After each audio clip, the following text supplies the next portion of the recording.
How lame was that? Does anybody remember how innocent being in the service was in Gomer's days, huh? I don't want to get off on a rant here, but it appears our military has become an overpriced 4-H club rife with hazing, homophobia, harassment, and hypocrisy, and a hopeless money pit dug ever deeper with million-dollar shovels and billion-dollar buckets. I know we need the military. I know that without them, America has enemies who'd be honest like Luciano Pavarotti on a ballpark frank. And tonight, when I talk about the military, I'm not speaking about the regular Joes, the men and women who have given their lives for this country, or the millions who have served honorably. Tonight, I have to speak to the people who run the military, the generals, the Congress, and the squares, and the Pentagon. I know what you're saying. You're saying, Dennis, you were never in the military. How can you criticize it? Well, first, neither was the commander-in-chief, but that doesn't stop him from running it. Second, I, like the rest of you, am paying for it. And third, because my grandfather was the guy Patton slapped in that tent. You know, my grandfather on the other side had a military connection, too. He was LeBeau's lighting stand-in.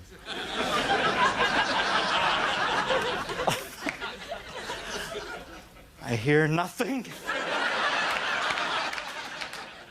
All my writers, 30 days in the cooler.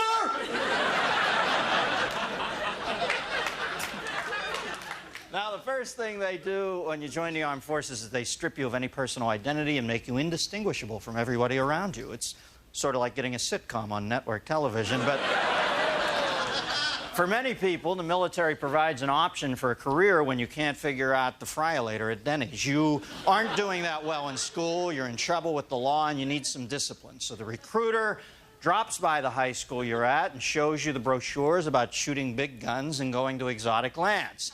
The next thing you know, they're shaving your head at an indoctrination center in Twiddle-your-ballsack, South Carolina, getting you up at 4 a.m. to take 10-mile hikes in the rain with a pack on your back containing a hyperactive midget while the drill instructor screams at you that he's about to rip your eye out and fuck the socket.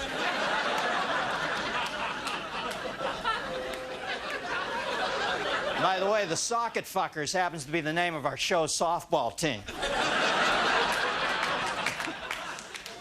Trust me, you don't even want to see the mascot. Now, the military's called the armed forces, but you know, with all the scandals of late, perhaps there's a more appropriate appendage to use as a description.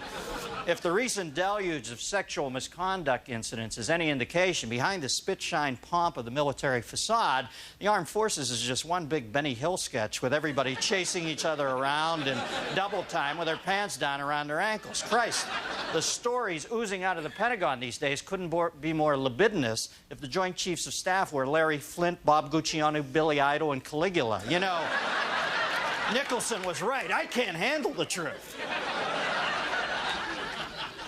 A question that's been bandied about a lot the last few years is, should there be gays in the military? Now, first off, there are already a lot of gays in the military. I mean, you don't get that many men all living together to be that neat and tidy just by discipline alone, okay?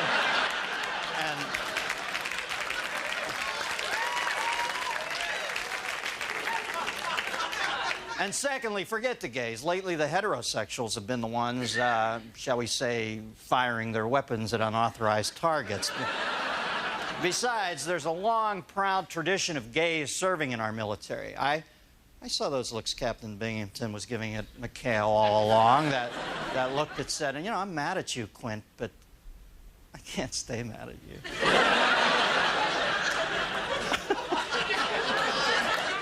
If you think McHale's Navy was a sitcom about a group of misfits defying authority, you're wrong. It was a love story, Fuji. Military service offers great opportunities for women. Where else can you be raped by your commanding officer and then be court-martialed because while it was happening, you didn't call him sir? You know, from Tailhook to the Aberdeen Proving Grounds, women have fared about as well in the military as a balsa wood chair in Chris Farley's dressing room. And it's not surprising when you take into account the fact that for thousands of years and up until very recently, females were categorized in the military mind under the heading spoils of war, mere objects to be carried off and defiled as proof of your force's superiority. Undoing centuries' worth of conditioning, as recent events have borne out, is going to be about as easy as getting Janet Reno into a size 4 catsuit. And this recent episode with Lieutenant Kelly Flynn being discharged just proves that men aren't responsible for all the sexual shenanigans in the service. Kelly Flynn was stupid. If she wanted to get away with adultery, she should have fucked a general, okay? So